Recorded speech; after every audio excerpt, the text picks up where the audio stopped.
En plus.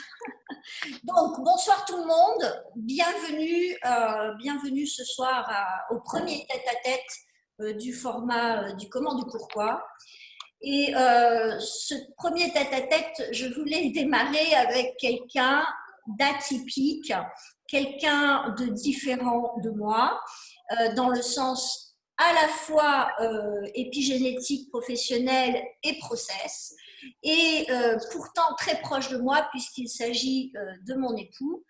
Et bien entendu que je suis en permanence, si vous voyez mes yeux aller et venir, c'est parce que bien entendu, bien que ce soit, bonsoir Fabrice, bienvenue, bien que ce soit mon époux, il a fallu, et je vous dis ça vraiment les yeux dans les yeux, il a fallu que je prenne des notes tellement j'ai halluciné sur certains détails que j'ai eu le plaisir de découvrir ou en tout cas de redécouvrir sous un angle différent. Et donc, écoutez, je suis ravie que ce soit dans ces conditions que démarre cette série de tête-à-tête. Merci d'être là. On va passer un bon moment ensemble et j'ai le plaisir de vous présenter un extraterrestre. Quelqu'un qui n'est pas cernable facilement et qui est pourtant quelqu'un, quand on s'approche de lui, qui est tout à fait passionnant et parfois étonnant. Donc, je vais vous parler ce soir avec lui de Andrew Morris, mon époux, entre autres. Andrew, bienvenue. Merci, bonsoir à tous et à toutes. Alors, j'étais obligée de t'activer manuellement, donc je ne sais pas pourquoi, je suis désolée, mais je vais essayer de résoudre ce problème pendant que tu parleras. Je voulais te souhaiter à toi aussi la bienvenue parce que tu te fais discret à mes conférences depuis quelques mois, je dirais, puisqu'auparavant tu venais à mes lives. Et online, c'est un petit peu moins, c'est vrai, facile pour toi. Donc, je voudrais te poser une première question. Qui es-tu? Qui suis-je? C'est une grande question. Je suis quelqu'un qui se transforme beaucoup dans la vie. Donc, j'ai vécu dans plusieurs pays. J'ai eu 3 carrières déjà, 2 femmes, dont la deuxième est la meilleure, bien sûr. J'ai appris à peu près 17 langues. Donc, pour moi, la transformation personnelle et professionnelle fait partie intégrale de ma vie et ça a toujours été le cas. Dès que je suis parti de chez moi à l'âge de 18 ans, j'ai toujours cherché et trouvé le changement pour des raisons qu'on va peut-être évoquer plus tard. Mais ça fait partie intégrale de ma vie et ça fait partie de messages que je communique, que je véhicule maintenant dans tout ce que j'écris et tout ce que je fais avec les gens qui me suivent ou qui me lisent en ligne principalement. Ok, alors c'est vrai que pour pouvoir parler de toi, je vais me réactiver, excusez-moi. Apparemment, il y a un petit bug au niveau de ma programmation. Pour pouvoir parler de toi, si tu me permets, je vais faire un petit storyboard. Et au travers de ce storyboard, je vais te poser des questions parce qu'il y a des choses quand même assez étonnantes. D'abord, tu es un linguiste, tu as étudié à Oxford. Et à cette occasion, j'aimerais que tu me parles de ton début dans la vie, de cet enfant que tu as été de 0 à 2 ans. Cette étape dans ta vie, elle compte. Est-ce que tu peux dire pourquoi? Oui, parce que je suis né avec le cordon autour de mon cou. Et même le médecin a dit que je risquais de perdre pas mal de cellules du cerveau. Donc, je ne sais pas ce que je serais devenu si j'avais pas perdu toutes ces cellules. Et étonnamment, au début, ma mère me raconte, moi je me souviens pas très bien, mais elle me raconte que je n'ai pas sorti un seul mot tandis que mon frère et ma sœur, ils parlaient déjà à l'âge de plusieurs mois, de 10 mois, 11 mois. Moi, j'ai pas sorti ni gaga, ni maman, ni dada, rien du tout. Et mes parents étaient tellement inquiets qu'ils m'ont amené encore une fois chez le médecin pour demander si j'étais normal. Bon, maintenant, on connaît la réponse que je ne suis pas normal. Mais à cette époque-là, ils étaient vraiment inquiets. Et apparemment, à mon deuxième anniversaire, j'ai ouvert la bouche et j'ai dit Happy Birthday. Comme ça, toute faite, une phrase. Et voilà, donc ça a rassuré mes parents que j'étais pas si anormal que ça. Mais je crois que ça fait partie d'un élément perfectionniste de mon caractère que je ne voulais pas parler, par exemple, avant de pouvoir Ah, merde. sortir un mot ou une phrase comme ça parfaitement. Alors, c'est intéressant parce qu'en fait, l'absence de langage et puis cette déclaration en public tout d'un coup, Happy Birthday Andrew, c'est quand même déjà quelque chose qui te représente bien. Parce que tu as décidé ou pas, mais en tout cas de façon subconsciente, tu n'as pas fonctionné dans le sens parole, expression et échange avec les autres. Et au moment où tu as décidé et où tu as pris, tu as eu un bénéfice à le faire ou un plaisir à le faire, tu l'as fait.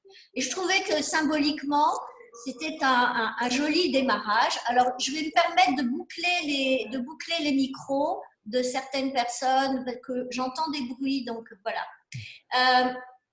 Ce qui serait intéressant maintenant, c'est que tu nous parles de quand même ce démarrage depuis ton pays. Alors, bien entendu, est-ce que tu peux nous dire d'où tu viens? Oui, donc je viens du Pays de Galles, d'un milieu plutôt bourgeois en tant que ma famille, mais dans un contexte assez protestant, assez modeste, assez terre à terre. La ville d'où je viens est une ville industrielle. Et à part les héros sportifs, il n'y a pas eu beaucoup de glamour dans cette ville. Et elle reste une ville plutôt déprimée maintenant, avec toutes les industries détruites par Madame Thatcher. Et donc une ville où il y a pas mal de, de, de tristesse, je dirais, aujourd'hui. Ok, et de cette ville, bien entendu, tu vis dans ta famille avec une relation, on le verra plus tard, un petit peu particulière avec ta maman. Tu as une famille intéressante parce que ton frère et ta sœur sont des talents, des écrivains, des chanteurs, enfin chanteurs pour ton frère, musicien, compositeur, et pour ta sœur, un écrivain pardon, connu dans le domaine du cinéma et qui est un talent dans l'écriture. Ton papa est une personne talentueuse, un sportif de talent aussi, au niveau du rugby. Et bon, pour ceux qui connaissent le Pays de Galles et le rugby, savent que c'est quelque chose de sacré. Et en fait, tu es dans une famille où le perfectionnisme, le bien faire a de la valeur, n'est-ce pas? Oui, absolument. Et est-ce que, à un moment donné, tu prends une décision qui va marquer toute ta carrière? Est-ce que tu peux nous parler du moment où tu quittes ta ville? Je n'ose la prononcer parce que c'est en gallois, donc Tennessee, n'est-ce pas? Oui, merci. Oui. Alors, sans le savoir trop, parce que moi, je me sentais, avec le recul, je me sentais plutôt bien en famille pendant toute ma jeunesse. J'étais mal à l'école. J'ai étudié très bien, mais j'ai été beaucoup victimisé. J'étais petit et j'avais des très bonnes notes dans plusieurs matières. Donc, j'ai vécu une adolescence plutôt difficile où j'étais victimisé par les autres garçons et où j'avais pas beaucoup de réussite avec les filles. Et donc, je suis sorti d'une adolescence plutôt troublée. Et dès que je suis parti du Pays de Galles, je suis allé à Oxford, qui est quand même, comme à l'époque, tout le monde allait dans une ville qui n'était pas la sienne pour étudier à l'université. C'est très important de s'éloigner, mais pas que pour moi, mais pour tous les étudiants anglais à l'époque. On n'allait jamais dans la ville à côté. Maintenant, ça a changé à cause des conditions économiques. Et puis, j'ai démarré une une vie de voyage parce que j'ai vécu dès l'âge de 22 ans en Chine et jusqu'à maintenant, avec quelques années au milieu, de retour au Pays de Galles et en Angleterre, j'ai vécu pratiquement 33 ans à l'étranger. À l'époque, je me disais que c'était pour le plaisir du voyage. Avec le recul aussi, je crois que c'était une tentative d'échapper, de m'échapper à une vie familiale ou une ville qui était un peu trop étriquée pour moi. Et donc, j'ai passé toute ma vie pratiquement à l'étranger, très loin de ma famille, très loin aussi des mariages, des enterrements, avec un contact intermittent qui me convient et qui leur convient, pour le dire. Mes parents on était assez libéraux. Ils m'ont jamais dit ah, où es-tu? Il faut que tu retournes. Ils ont été très généreux sur ce côté-là. Mais voilà, une vie tout à fait éloignée en commençant à l'autre bout du monde, parce que Chine, on ne peut pas aller beaucoup plus loin que ça du Pays de Galles. Et à l'époque, c'était l'aventure. Mais maintenant, je crois que c'était quand même des motifs qu'un psychanalyste trouverait bien plus intéressants que le voyage. Alors, ce qui serait intéressant de savoir, c'est que, en définitive, ce départ du langage et cette affirmation du langage au travers d'Oxford, dont tu vas sortir brillamment, et tu vas engager derrière cela, avec le British Council, une carrière en tant que quoi? En tant que professeur d'anglais, en tant que langue étrangère au début, puis après plusieurs années, je me suis converti en formateur de professeurs en faisant un master en Angleterre et après en formateur de formateurs. Donc, toute une vingtaine d'années dans l'éducation qui était bien le fil conducteur, être avec les gens, les aider à voir la vie autrement, à travers la langue, à travers la méthodologie d'enseignement. Et, et voilà, pendant plusieurs années, c'était dans des pays très différents, en Turquie par exemple, en Érythrée, en Afrique, en Slovaquie, dans la République tchèque, en Chine, au Bangladesh, mais toujours dans la même lignée d'emploi connecté avec l'éducation. Alors, c'est intéressant parce que tu vas vivre une partie de cette pérégrination avec ton épouse, hein, que tu as choisie et que tu as épousée pour passer une vingtaine d'années avec elle. Et dans cet échange, il va y avoir un premier gros événement, une première grosse création. Mais je voudrais revenir sur cette étape de villégiature. Quand même, tu t'es confronté à des modes de vie différents. Tu t'es imprégné à chaque fois de modes de vie, mais de cultures différentes, et tu es allé jusqu'à imprégner et incarner ces cultures par la chose la plus intime et sensible qu'est le langage, qu'est le niveau vibratoire d'un langage. Est-ce que tu peux nous dire, c'est quoi là ce qui se passe? Parce qu'il faut que vous sachiez, et là je lève la main, hein, c'est que c'est encore vrai aujourd'hui. Hein. C'est-à-dire que là, Andrew, en quelques mois, il a appris le catalan, il est en train d'évoluer dans le catalan, mais il est en train d'apprendre le catalan après avoir appris l'espagnol et le pratiquer tellement couramment depuis notre arrivée à Barcelone que c'est lui qui me corrige. Donc, c'est quoi qui te pousse à ce moment-là, à l'époque, et que tu retrouves peut-être, hein, c'est à toi de nous le dire, aujourd'hui, quand tu viens finalement embrasser, moi je ne perds pas de vue hein, cet enfant qui a fermé sa bouche, qui n'a pas communiqué, qui a décidé de communiquer à un moment et qui à un moment donné a décidé de faire du langage, une vocation, en tout cas une expertise, et qui se met graduellement à vivre cette expertise comme un bras de levier pour aller vivre des expériences. Est-ce que tu peux me dire qu'est-ce qui te pousse dans le vécu de ça? Il y a plusieurs choses en même temps. Il y a l'élément de plaisir, parce que pour moi, ouvrir un livre et trouver des nouveaux mots, du vocabulaire dans une autre langue, c'est comme un petit orgasme, c'est un plaisir absolu.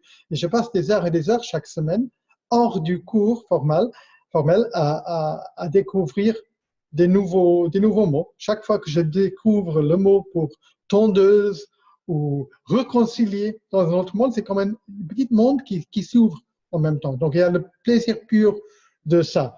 Au niveau plus profond, plus psychologique, je dirais que peut-être il y a un besoin d'appartenir. J'ai un besoin d'arriver dans un pays et d'être pris, jamais pour un natif, parce qu'en Chine, ça ne marche pas, ni au Bangladesh, ni en Érythrée, mais d'être pris comme une partie de la communauté, comme une personne qui a le droit d'exister, d'être là. Donc, c'est peut-être psychologiquement une sorte de besoin d'être accepté. Je ne sais pas. Je ne sais pas qu'est-ce qui me motive à ce niveau plus profond. Mais ça a toujours été quelque chose de très facile aussi pour moi. C'est quelque chose où maintenant, entre le français que je parle toujours avec toi, et l'anglais que je parle toujours avec les gens qui me suivent, et l'espagnol que je parle au téléphone, et le catalan en classe, je trouve que c'est, encore une fois, ce sont comme des portes tournantes, des plaques tournantes où je peux effectivement glisser d'une existence à une autre, et ça me donne beaucoup de plaisir. Intéressant parce que tu as une sœur actrice qui change de personnage et qui finalement décide de prendre le lead et d'écrire des personnages, d'accord, d'écrire les textes liés à ces personnages. Est-ce que tu m'as dit un jour, une fois, tu m'as dit quand tu parles anglais, je n'ai pas l'impression d'avoir la femme pour laquelle j'ai opté. En face de moi, j'ai une femme avec des moins et des plus et des choses différentes. Est-ce que tu pourrais valider ça? Est-ce que tu l'as noté sur d'autres personnes? Est-ce que tu considères que le langage, la langue, est un mode de transformation de l'identité et que ça a un impact réel sur la présence de la personne? Ça dépend. Quand j'ai quelqu'un en face de moi qui parle vraiment couramment la langue, ça ne change pas autant. Pour moi, le but, c'est de communiquer. Donc, si je suis en face de quelqu'un qui veut parler en anglais avec moi, tandis que mon français est beaucoup, beaucoup mieux que son anglais, je ne parle pas de toi là, mais en général, ça devient un petit jeu, mais aussi un petit obstacle. Quand j'ai quelqu'un en face de moi qui est français ou francophone et parle parfaitement anglais, moi, je suis tout à fait prêt à changer. Mais c'est vrai en même temps que chaque rencontre avec une personne d'une autre culture reste pour moi exotique. Toi, tu restes exotique pour moi, étant donné que tu es espagnole, française, marocaine, tout à la fois. Et je ne perds jamais ce sens de découverte dans la vie. Chaque fois que je sors ici à Barcelone, j'ai l'impression de découvrir un nouveau monde.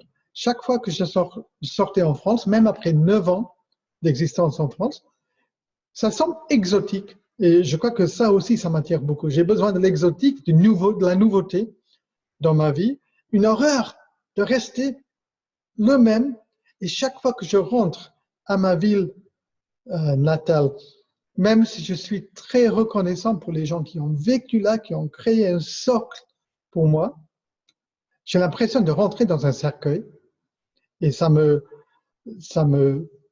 restreint beaucoup. J'ai l'impression même d'être étouffé ou de suffoquer parfois quand je rentre dans le lieu où je suis né. Donc il y a quelque chose là que je vais peut-être découvrir plus tard dans ma vie, que je n'ai pas tout à fait compris, mais qui est vrai dans Alors, ma vie.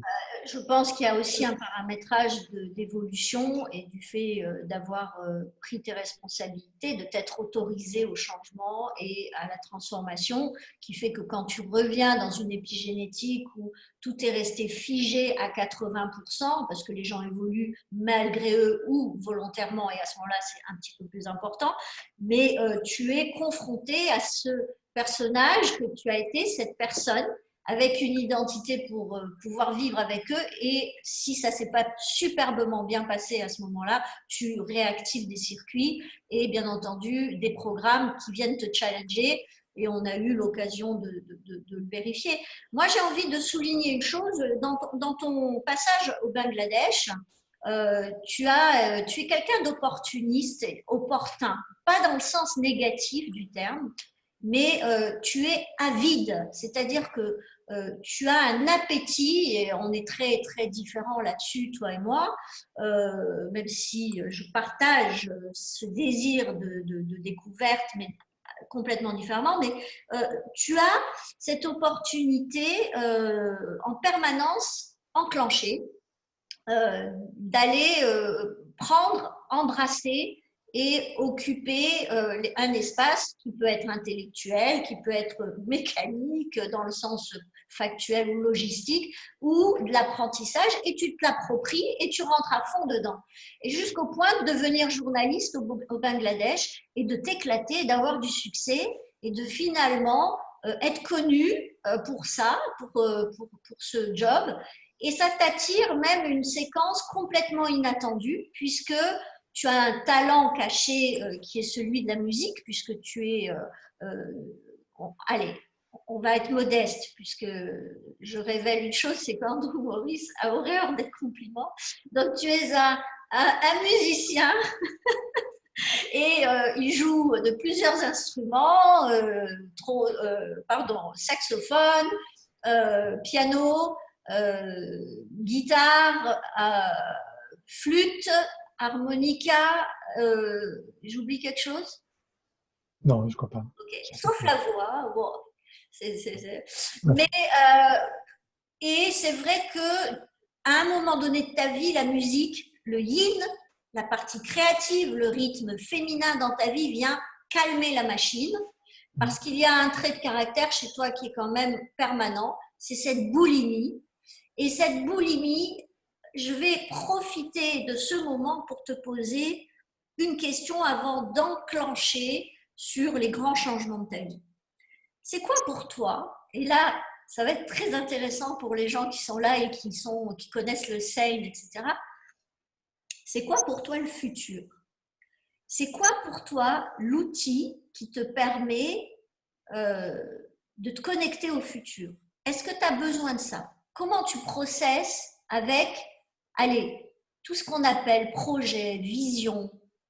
Ça te fait quoi? Ça me dit pas grand-chose parce que moi, j'ai le défaut, plusieurs limitations. La limitation de ne pas pouvoir rester dans une place, mais j'en ai profité pour voyager toute ma vie. Une autre limitation que j'avoue, c'est de ne pas pouvoir vraiment visualiser un futur très lointain.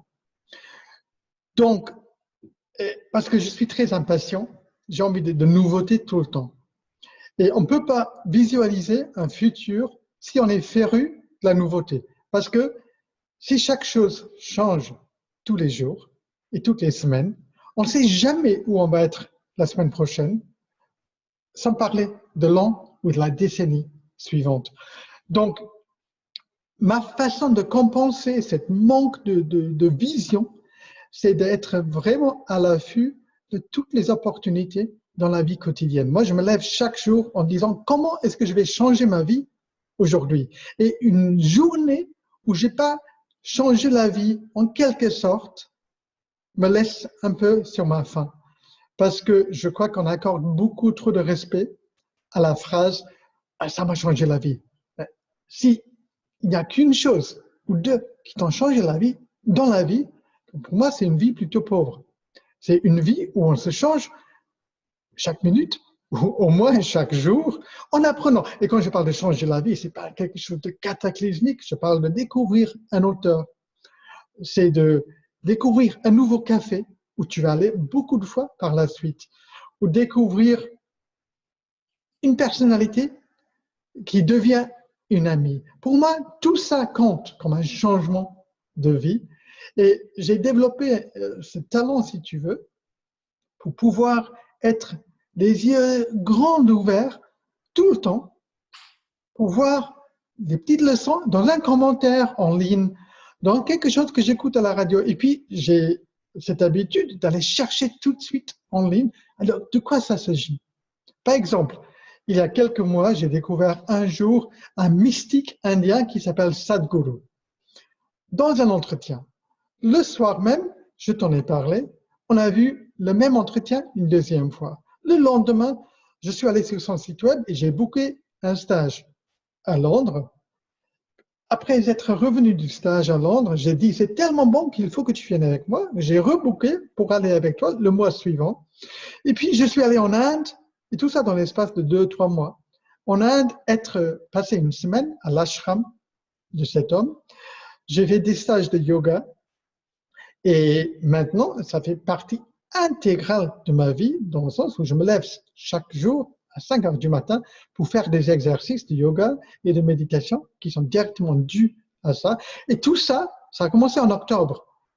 Et ça, c'est un changement assez radical parmi beaucoup d'autres, parce qu'en même temps, j'ai découvert d'autres auteurs, d'autres façons de penser, d'autres façons de faire des choses et de manger différemment. Je suis revenu avec une autre diète. Donc, pour moi, le fait d'avoir vécu dans tant de pays toute ma vie, d'avoir changé de langue, changé d'identité, un mot que j'aime bien, qui existe en français, mais qui n'est pas tellement courant, c'est d'être protéin. Et ça vient du dieu grec proté, qui changeait, qui s'est métamorphosé tout le temps, qui changeait de forme. Et c'est ça pour moi, si j'ai une vision, j'ai de rester sans vision, de rester protéin, de rester toujours prêt à démarrer, à enclencher, comme tu as dit, à changer des choses. Et c'est ça qui a créé une sorte de suivi que j'ai en ligne, quand je communique mes pensées et tout ça. C'est ça qui attire une sorte d'énergie, je crois, qui est en permanence. Pas changer pour changer, mais changer parce qu'il y a beaucoup de choses dans la vie. Alors, moi, j'ai envie de dire quelque chose là-dessus. Alors, en effet, avant de continuer un petit peu ta carte de route, c'est vrai que tu as cette capacité d'enclencher de l'engagement, de te nourrir et de passer à autre chose. Et tu ne crées jamais de chapelle. Et en définitive, tu es un éternel étudiant. Tu es quelqu'un qui finalement vient en permanence en toute humilité et à chaque fois tu donnes le maximum comme un élève. Quand tu as fait, parce que ce sont des dizaines, des centaines d'heures que tu t'avales, j'en témoigne, c'est des dizaines et des centaines de films, de textes, ça rentre par les oreilles, ça passe par les yeux, ça se respire, ça se dit, ça se fait, ça s'incarne, ça se voyage. Et dans cette espèce d'évolution, ok, il y a cette vision alors je me permets de dire que pour moi, c'est une forme de vision qui est d'être dans un état d'éveil, dans l'imbrication avec la dualité de la matière. Tu maintiens avec ce que tu peux et ce que tu as, parce que tu as cette humilité dont tu as hérité, qui te permet de ne pas te projeter en futur Dieu, en futur héros ou en futur quoi que ce soit de dominant ou d'égoïque, et en ayant une très grande conscience de qui tu as cette rectitude. En même temps, on ne peut pas te raconter des bêtises, on ne peut pas te demander de faire des choses que tu ne veux pas, et on ne peut pas t'abuser. Tu as cette espèce de force qui est cette capacité en même temps au détachement. C'est autant tu peux être impliqué, autant tu peux être détaché. Et est-ce que tu peux me dire quelle a été, bon, après cette séquence du Bangladesh où tu t'es mis à jouer de la musique jusqu'à Broadway avec un grand artiste de cette partie du monde et sa troupe, à vraiment vivre une vie très particulière avec un choc émotionnel qui a suivi assez important. Et à un moment donné, il y a un grand changement dans ta vie. Cet appétit de vivre, il a été suspendu et il a dû changer de format. Est-ce que tu peux nous parler de cette étape? Oui, parce que je suis passé par une période assez douloureuse à la fin de ma carrière dans l'éducation, parce que j'étais devenu fonctionnaire dans le ministère d'éducation au Bangladesh. C'était une promotion. C'était très, très, très bien payé, avec des vols business class et tout ça. Mais j'ai appris pour la première et la dernière fois, j'espère que l'argent ne suffit pas pour rendre quelqu'un heureux. J'ai vécu une dépression avec des pensées et même une tentative suicidaire en 2007. Et puis, je suis resté dans ce job et je suis quelqu'un pour lequel le travail est d'une importance énorme. Et si je ne fais pas bien mon boulot, ça me déprime. je ne peux pas me consoler ni dans la musique, ni dans la vie extérieure, malgré mes plusieurs tentatives. Et donc, j'étais mal. Et j'ai décidé de quitter le Bangladesh pour aller en France, où mes parents avaient acheté une maison qu'ils allaient me vendre. Et au début, je ne savais pas si j'allais devenir boulanger, jardinier, sauf que je ne sais ni jardiner, ni boulanger. Et finalement, quelqu'un m'a dit, tu parles beaucoup de langues, sois traducteur. C'était ma mère, je crois, comme toujours. Et finalement, j'ai décidé de devenir traducteur et j'ai embarqué pour la France en 2009, sans clients, sans amis, avec un divorce juste derrière moi, une dépression un tout petit peu plus loin derrière moi.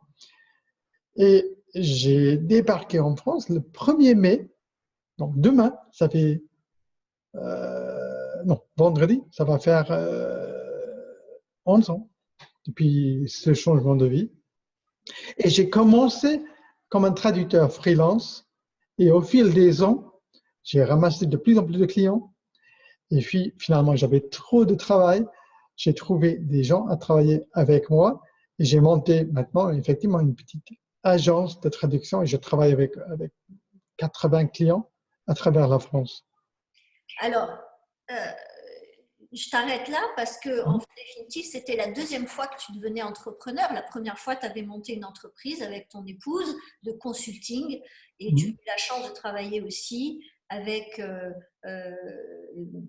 l'université Press et Oxford et aussi le British Council en tant que consultant. Donc, tu as vraiment eu une expérience d'entrepreneur. Tu retournes, tu lâches la veste, hein, on va dire, tu la laisses tomber au sol et tu redémarres à zéro. Tu redémarres à zéro, seul, au niveau épigénétique, dans un monde social totalement différent, avec des fonctionnements qui sont loin de l'expatriation. Pour ceux qui sont expatriés, ils savent ce que ça veut dire. Loin aussi de la sédentarisation auquel les Provençaux et le Luberon étaient plutôt associés à, et toi, tu arrives avec ta villégiature sur le visage et sur tes cordes vocales, et tu t'installes et tu te ancres et tu crées une entreprise, et il se passe un truc. Alors bien sûr, tu passes quelques années, tu crées ta clientèle, tu deviens fiable, opérationnel, reconnu, tu gagnes bien ta vie. Et puis tout d'un coup, on se rencontre. Et c'est pour ça que je dirais normalement que j'ai eu 3 carrières dans ma vie, mais j'ai eu 2 vies dans ma vie, parce que moi, je peux te dire en toute honnêteté qu'il y a une vie avant et après Brigitte Martinez. Et toi, tu m'as présenté des penseurs tout doucement au début et malgré mon rejet initial, je pense à des gens comme Eckhart Tolle qui sert de porte d'entrée pour beaucoup de gens qui n'ont jamais pensé au développement personnel, pour penser pour la première fois que on peut peut-être prendre les rênes de sa vie, on peut peut-être se calmer, rester dans le présent. C'était des idées qui étaient plutôt nouvelles pour moi. Rien de trop compliqué là-dedans, mais moi j'avais vécu toute une vie assujettie à mes humeurs et aux circonstances extérieures. Et c'est là le tournant pour moi, le point charnière, parce que c'est là où j'ai commencé à entrevoir la possibilité que on ne peut jamais contrôler la vie extérieure, mais on peut commencer à prendre la responsabilité pour prendre le contrôle de ses propres réactions. Quelque chose que j'avais découvert de manière assez distante et abstraite dans le bouddhisme pendant que j'ai vécu dans d'autres pays, mais que j'avais vraiment jamais vraiment incarné. Et avec toi, à travers nos conversations et une conversation pratiquement constante, parce qu'on parle beaucoup du bien-être, on parle beaucoup de la vie, on parle pas beaucoup de la météo, ni des autres personnes, ni de nos amis, mais on parle beaucoup de cette quête pour une vie satisfaisante et épanouissante. Et donc, c'est grâce à toi que j'ai commencé vraiment à prendre un intérêt dans tout ça. Et ça a mené vers une troisième carrière dont on va peut-être parler un peu Oui, plus et tard. alors, c'est intéressant parce que d'abord, merci pour tous ces compliments, mais c'est toi qui as fait le chemin. Moi, j'étais juste un vecteur. Je me rappelle d'un moment dans la forêt du Luberon où je t'ai dit, je te vois avec beaucoup de gens autour de toi, des livres, des textes, des mots, et tu m'as dit, ah non, stop, ça suffit, j'ai ma dose, j'ai fait des conférences devant 500 personnes, 200 personnes, 100 personnes, ça, c'est pas ce que je cherche. Et je lui avais dit, oui, mais tu seras pas forcément avec eux. Et puis, 3 ans plus tard, au gré de nos échanges et au gré de ta connexion avec ce que nous sommes, ce qu'est le comportement, la personnalité et l'identité chez l'être humain, tu te mets à te connecter aux réseaux sociaux et il se passe un truc. Il se passe quelque chose qui te dérange, quelque chose qui fait que voilà, tu as ton entreprise, tu as un métier, tu es ancré dans une comment dire, dans un champ morphique hein, de l'écriture et de la traduction, tu te sens missionné et tu vas observer ceux qui sont comme toi. Euh, je crois que c'est 500 000 personnes sur la planète hein, dans ce métier et qui sont là et qui butinent des mots et des échanges et des avis sur tout. Et là, il se passe un truc. Oui, il faut dire que d'abord, j'avais passé 4 ans dans le village de Roussillon, dans le Luberon, totalement inconscient du monde de la traduction, à part mes propres clients et les textes qu'ils m'envoyaient. Donc, j'étais assez isolé. J'ai rencontré un traducteur qui était bien plus âgé que moi dans les 4 ans et j'avais pas de dialogue avec mes confrères du tout. Et c'est une période où j'ai découvert beaucoup de choses et j'ai commencé la réussite que j'ai en travaillant uniquement avec mes propres clients. Et puis un jour, après 4 ans où j'avais pas mal de personnes qui travaillaient pour moi déjà, des freelances, mais qui étaient des gens auxquels j'envoyais des textes que j'avais en trop, une d'eux m'a dit que sur Facebook, il y a quand même tout un monde de traducteurs qui parlent entre eux et ça serait peut-être utile pour toi d'aller les voir. Je suis arrivé, c'était le 1er décembre 2014, donc 5 ans après mon arrivée, et j'ai vu qu'effectivement, il y avait toute une vie, une communauté de traducteurs qui parlaient, qui tchatchaient tous les jours sur des thèmes divers et variés. Mais j'ai remarqué trois choses. Une plénitude d'informations qui était très utile, qui était positive, mais aussi un sens de frustration entre mes confrères qui était énorme. Ils râlaient contre les clients, contre la conjoncture économique, contre le monde qui ne comprend pas les artistes que nous sommes. Il y avait énormément de plaintes sur une page une journée moyenne. Et aussi, la dernière chose, c'était qu'il y avait beaucoup, étonnamment, beaucoup de conflits dans leur façon de parler entre eux, beaucoup de bisbilles, des noms d'oiseaux qui volaient, et ça m'a vraiment étonné. Alors là, c'est important. Parce qu'à ce moment-là, il se passe un truc. Tu as fermé ta bouche pendant un certain temps, ça rappelle quelque chose. Tu te tais, tu les vois, tu les écoutes, tu les entends, tu les observes, et à un moment, tu dis stop, ça suffit, vous me gonflez, moi, je vais faire mon territoire et je vais parler des choses telles que je les découvre et je les pressens et une nouvelle réalité que tu partages en te mettant à écrire. Tu crées un premier groupe, un deuxième, un troisième, tous convergents vers le premier et il se passe une chose incroyable, c'est que tu commences à être visualisé, vu, perçu, tu attires beaucoup de monde jusqu'à 6-7 000 personnes, tu es repéré par des organisations internationales qui te demandent de faire des conférences, tu te mets à faire des conférences, tu deviens une personne publique et on peut dire que sur toute la planète, dans le domaine de la traduction, on connaît Andrew Morris et on sait qui tu es, quoi tu fais et à partir de ce moment-là, on commence parce que tu commençais à écrire et à t'exprimer et à te positionner par rapport à quelque chose qui te semblait pas complet, c'est-à-dire cette plainte, cette colère, etc. Et là, tu commences à dire ce que tu ressens et au même moment, tu t'attires quoi? Bah, je dirais qu'il y a une étape en arrière. Au début, je n'ai pas attendu 2 ans cette fois pour m'exprimer. J'ai attendu 24 heures. Donc, dès que j'ai vu ça, j'ai lancé mon premier post sur le même groupe où j'étais nouveau venu sur Facebook.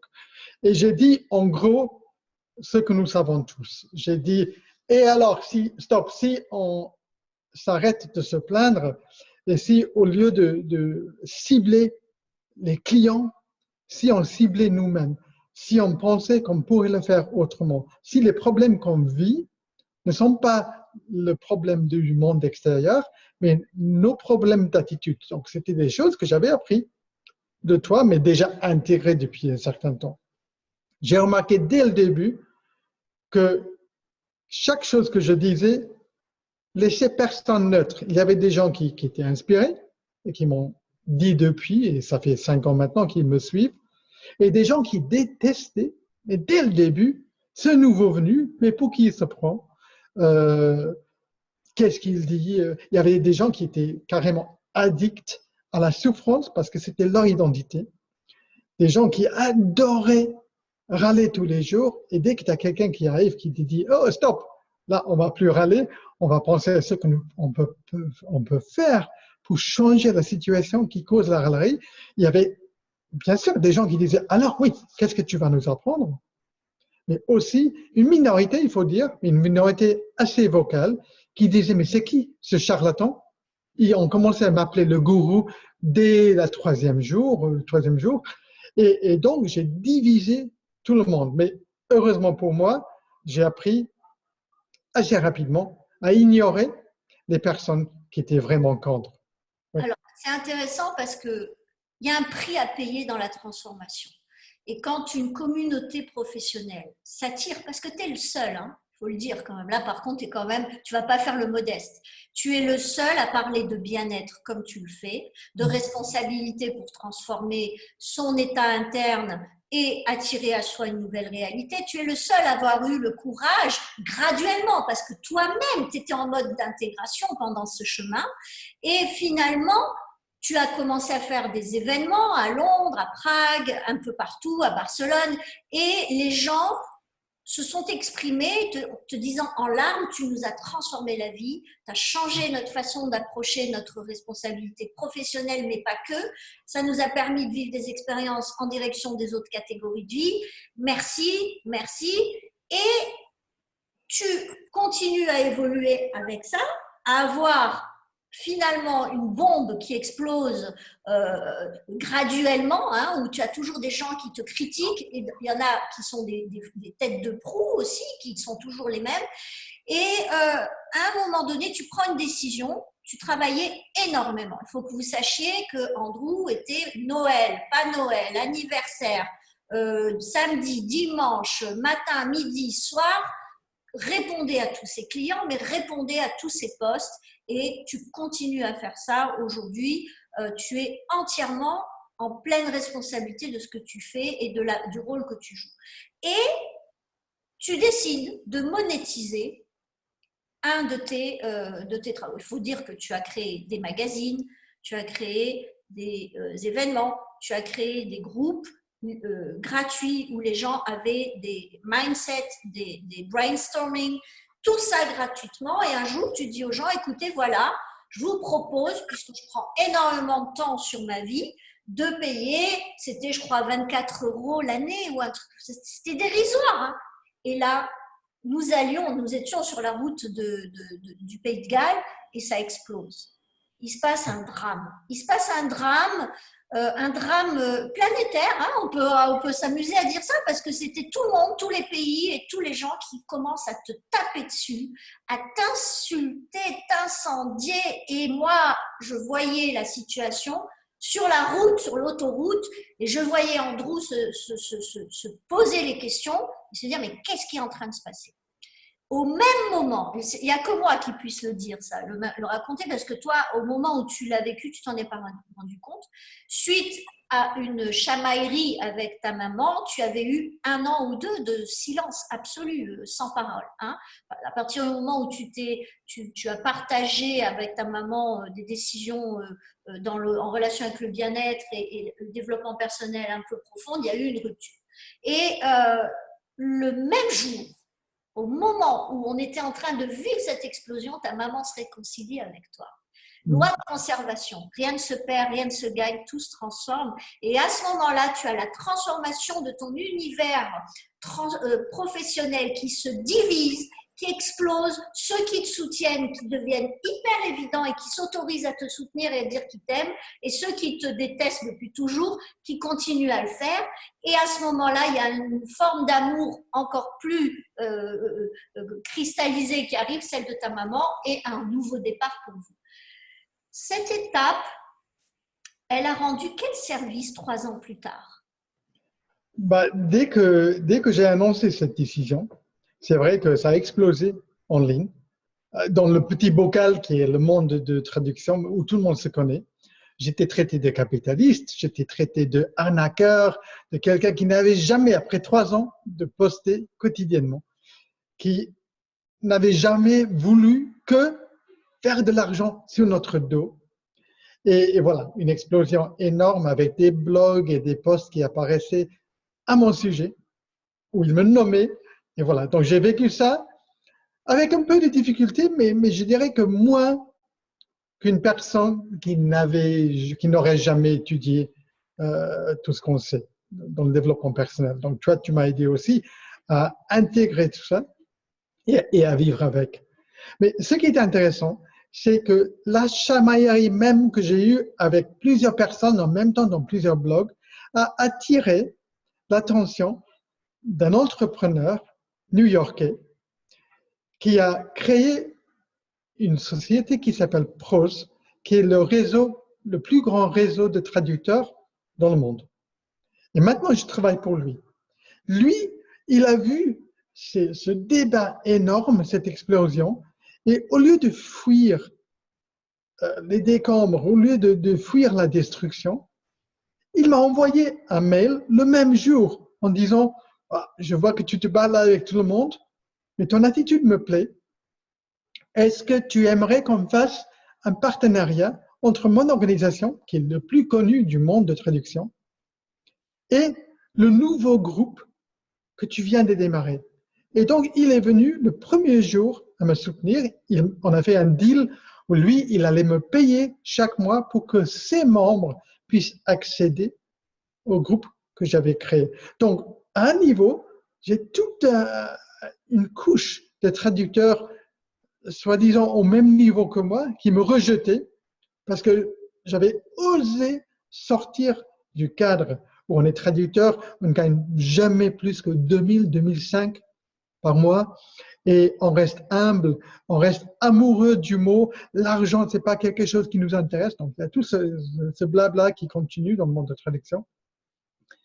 Dès que j'avais osé sortir de ça, j'étais rejeté donc, par la masse, pas par une minorité qui a continué à me suivre.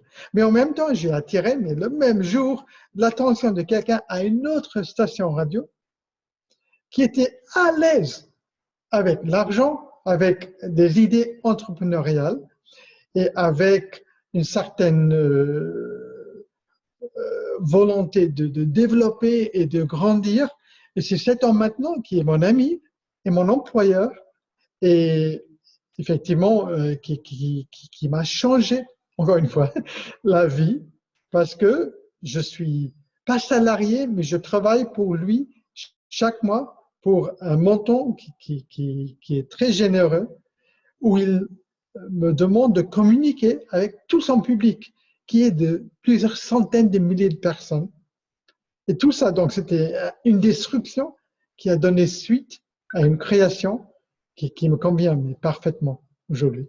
Alors c'est intéressant parce qu'en parallèle, commence très tôt à écrire parce que depuis l'Australie, quand tu es dans le Luberon, on te propose une coécriture et tu vas créer un livre qui s'appelle Brightside, qui va être awardisé et qui va être référencé comme étant un bon bouquin et qui va te donner envie de réécrire ce que tu vas faire.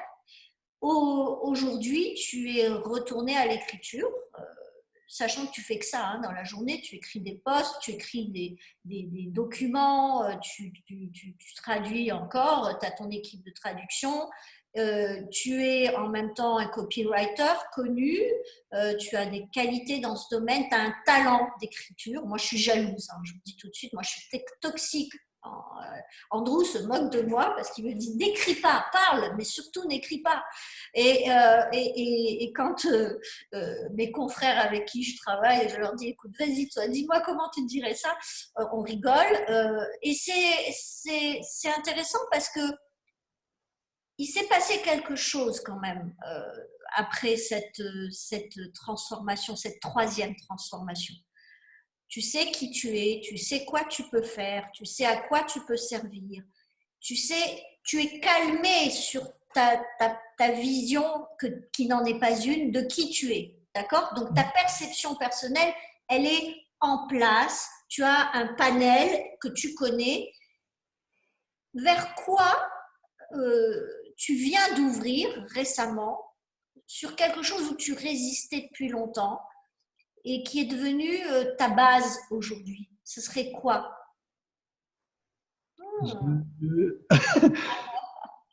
C'est peut-être de me mettre en avant, c'est ça dont tu parles? Il y a effectivement le fait de te mettre en avant, mais il y a aussi le fait de mettre ton corps au premier plan. Ah, ok. Ouais, maintenant j'ai bien compris. Oui, moi je suis quelqu'un de mental, quelqu'un de cérébral plutôt. Euh, et j'ai vécu toute ma vie, et les langues, bien sûr, c'est une activité très cérébrale. Et j'ai toujours résisté, ou j'ai toujours été ignorant d'abord du rôle que joue le corps dans son avancement, son développement. Et quand tu as commencé à me parler de ça, il y a plusieurs années, j'ai dit, bah, écoute, le corps, on s'en fout un tout petit peu, je suis sain, j'ai jamais été obèse, ça me suffit, ça m'intéresse pas trop. Parce que pour moi, comme pour pratiquement tout le monde qui n'a pas découvert ce qu'on sait nous, le corps, c'est juste un véhicule à porter ma tête au travail.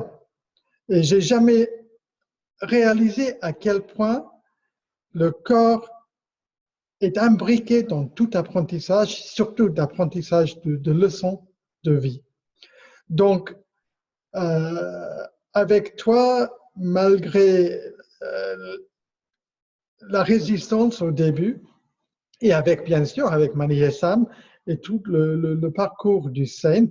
Et maintenant, en suivant ça, avec tout ce qui est yoga, j'ai appris que le corps fait partie intégrale d'un système d'équilibre dans la vie. Maintenant, je me lève à 5 heures du matin, je fais 1 heure de yoga et méditation.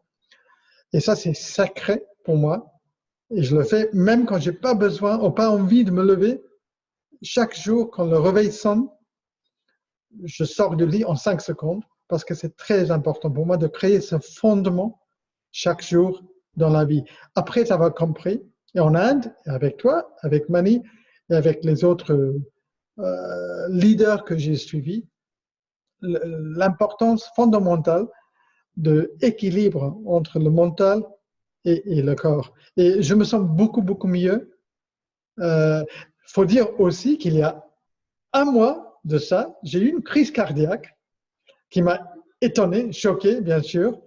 Aucun précédent. Dans ma famille, il y a une histoire un peu de ça. Mais moi, j'étais en train de marcher sur un sentier après avoir fait une semaine en Inde de yoga. 30 heures de voyage en avion. 30 heures de voyage. Et donc, j'ai dormi un tout petit peu chez moi, puis je suis sorti. Toi, tu n'étais pas là. Et sur un chemin, pas très loin de la maison, j'ai senti une douleur dans ma poitrine. Et j'ai dit, oula, je suis maintenant beaucoup plus familier avec le langage du corps. Je me suis dit, ça, c'est pas une douleur normale. Je suis revenu chez moi, j'ai écrit quelques emails, j'ai essayé d'apprendre le catalan pendant une demi-heure et là, je me suis dit, non, vraiment là, ça déconne, ça déconne et il faut que tu ailles à l'hôpital. Donc, ce n'est pas une pensée qui me vient normalement à la tête. Alors, ce qu'il faut quand même dire, c'est que quand ils l'ont opéré 1 heure et demie après, 2 heures après, il était en train d'écrire, en train de faire des choses. Et le médecin a dit, de toute façon, je ne pourrais pas vous gérer. C'est trop un plaisir pour vous. C'est plus de la satisfaction que de l'effort. Donc, allez-y. Il lui a laissé le téléphone. Andrew m'a dit, amène ce livre, ceci, cela. C'était assez étonnant. Et ce que je voudrais dire, c'est que finalement, je t'ai jamais vu. C'est que très récemment, depuis 2-3 jours, que tu me dis waouh, j'ai vécu ça. Mais en même temps, tu m'as tout le temps, dès le départ, tu m'as dit waouh, gratitude pour ce que j'ai vécu et gratitude pour comment je l'ai vécu. Et gratitude pour le yoga d'avoir très certainement conditionné l'apparition de ce feedback corporel et bien entendu que ça ne soit pas arrivé dans l'avion, mais tout ça pour dire que le langage du corps, ce corps qui s'est tu pendant si longtemps, qui a vécu et qui a traversé toutes ces épreuves et ses satisfactions, c'est retenu parce que je dois témoigner de ça, c'est que le nombre de fois où tu m'as dit ne parle pas de moi comme ça, je ne suis pas si important que ça. Cette espèce d'attachement à la mesure.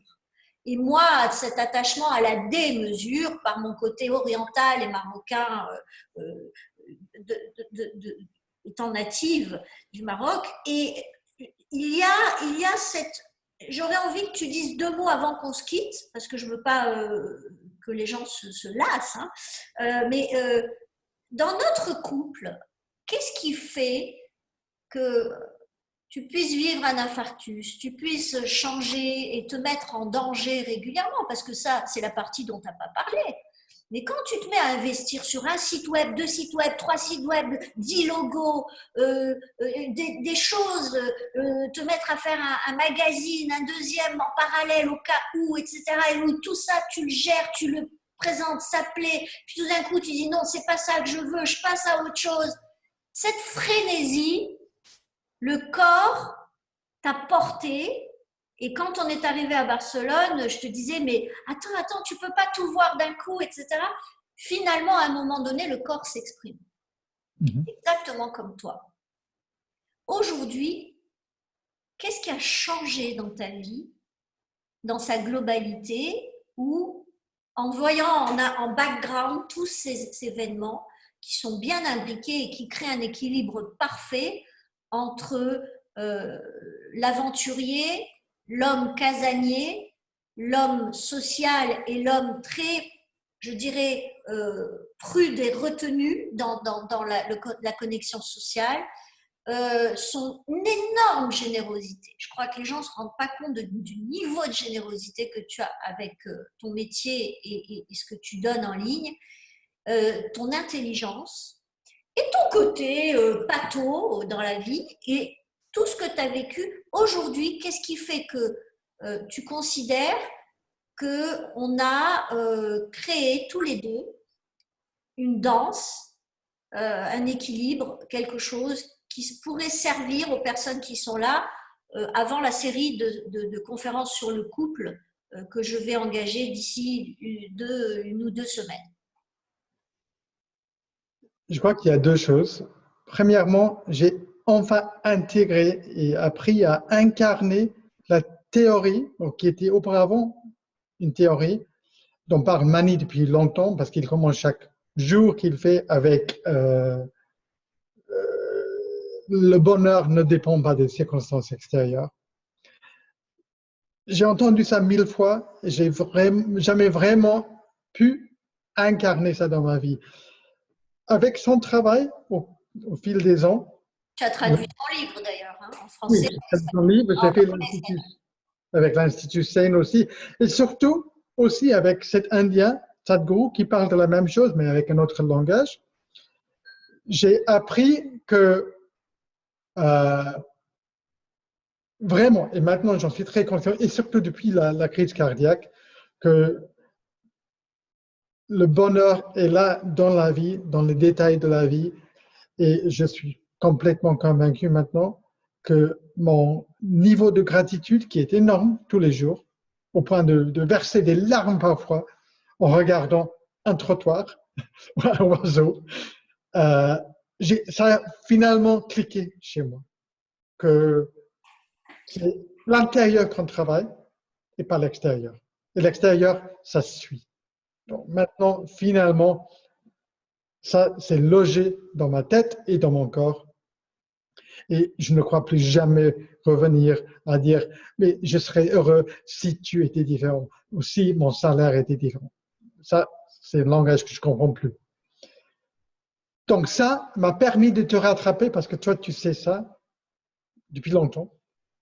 Et ensuite, le fait que, comme tu as dit, on est très différents. Je suis un Britannique phlegmatique, toi tu es méditerranéenne, démesurée, mais on communique beaucoup. Et on communique beaucoup sur des choses qui sont importantes. On communique beaucoup sur les manques et les vides parfois, sur les problèmes qui nous troublent avec l'autre, entre nous dans la relation. Et c'est une relation qui reste fraîche parce qu'on est tous les deux dans le changement. On est tous les deux dans l'apprentissage, dans l'écoute. Pas toujours, hein. Il y a des moments où je ne t'écoute pas et vice-versa. Mais en général, on prend le temps de constater les choses et de dire voilà ce qui me trouble en ce moment. Voilà, et également, c'est très important, voici les choses pour lesquelles j'ai de la gratitude en ce moment. On reste très proche physiquement et aussi on s'embrasse beaucoup et pour moi ça c'est très très important. On se prend dans les bras et donc il y a une connexion physique, une connexion mentale, une connexion orale, une connexion de dialogue qui est très important et qui nous permet, je crois, de rester ouverts et en communication en permanence. Et un grand respect des zones de sécurité de chacun et de l'autre. C'est-à-dire qu'on a tous des espaces, tous les deux, des espaces où l'autre demande la permission d'entrer et en tout cas connaît les règles du jeu et une consultation, une conciliation régulière pour faire le point sur l'état du couple. C'est une entreprise amoureuse dont les paramètres sont des circuits qui se rouillent pour l'un, pas pour l'autre, et l'autre sent que l'autre le traîne, et ça peut créer des antagonismes. Il y a un besoin de rattrapage en permanence, et quand c'est du rattrapage, c'est pas ce qui marche le mieux, c'est quand il y a de la transformation, de la créativité, qui vient créer un nouveau réalignement pour les deux. En définitive, l'un devient le vecteur de transformation de l'autre. On fait confiance à l'un et à l'autre, on se bat parfois, bec et ongle, pour garder le cap vers ses valeurs. Et après, par concession, on trouve un terrain viable dans l'appréciation et le bien-être et on obtient de la manifestation de changement. Alors, et un partage, je dirais aussi finalement, un partage de responsabilité et un partage assez millimétrique financier et du travail dans la maison. Moi, je fais certaines choses, toi, tu fais d'autres choses. Et pour moi, cet équilibre entre les deux, pour qu'il n'y a pas de dépendance de l'homme ou de la femme, est très important, essentiel. ça, pour ceux qui sont avec nous ce soir et qui proviennent d'autres cultures comme la mienne au Maroc, où on peut être subventionné par papa et maman jusqu'à 30 ans ou 40 ans, je peux vous dire que ça fait mal quand vous arrivez, même si vous êtes une femme autonome qui a porté son couple précédent à bout de bras, je peux vous dire que ça fait mal quand vous êtes en train de redémarrer votre vie à zéro et quand vous avez en face de vous un Britannique qui vous dit tu te débrouilles, moi je te dis honnêtement, je serai là pour toi, mais voilà, c'est temps. Et là, grâce à ça, je suis devenue la personne que je suis devenue dans ce domaine-là au niveau de la relation émotionnelle à ce qu'est la richesse et la pauvreté et qui a changé ma vie et ma puissance au niveau dans ce que je peux me permettre de proposer et de dire aux gens. En tout cas, moi, je voudrais dire une chose pour clôturer. parce que je vois l'heure et là on est à 1h15, c'est pile le timing de tête-à-tête. Je voudrais être dans le remerciement et la gratitude pour l'époux que je me suis attiré. Ça, c'est une autre histoire. On en parlera peut-être un jour, mais pas aujourd'hui. Et puis aussi pour tous les challenges associés à ce couple qui ont certainement beaucoup plus compté à être dépassés parce qu'ils ont créé de l'épanouissement. Ils ont créé de la reconnaissance, ils ont créé du dépassement, ils ont créé de la valorisation mutuelle. Et surtout, on a tué des visions parce que toi, tu n'en avais pas et moi, j'en avais. Mais toi, tu étais avec une vision au jour le jour et moi avec une vision différente. Et on a su jouer sur tuer la conscience du temps par rapport à nos besoins et nos visions. Et je pense que c'est une danse très intéressante dans les paramètres, pensée, temps, énergie et argent qu'on met pour créer nos créations. Et je voudrais te remercier parce que ce soir, c'était pas évident, on s'est quand même dévoilé. Et bon, moi, j'ai un petit peu l'habitude de le faire, mais merci pour toi parce que je sais que tu es quelqu'un d'assez pudique, de réservé et en même temps d'habitué à faire des conférences et des manifestations en Et ligne. pas dans une langue étrangère et exotique. Oui, Mais voilà. bon. En tous les cas, bravo à toi parce que tu peux être fier de ce que tu accomplis encore aujourd'hui. Je ne vous dis pas le nombre de projets qui sont en cours. Donc, de transformation, d'engagement, de joie, d'excitation. Et en même temps, je m'en fous de m'en foutre, que ça se fasse ou que ça ne se fasse pas. De toute façon, le plaisir, c'est de le faire et de l'entamer. On verra bien après. Et c'est bien ce qui te détermine, Monsieur Andrew Morris. Je te remercie de faire partie de ma vie. Je vous remercie tous d'avoir été là ce soir, de nous avoir accompagnés. Ça me fait plaisir de voir que nous étions nombreux. Et n'oubliez pas, votre première œuvre, c'est vous. Je serai ravie de vous retrouver dès la semaine prochaine. Merci infiniment. Bonne soirée à tous et merci à tous ces amis présents autour de nous. À très, très vite. Au Merci. revoir. Merci à tous.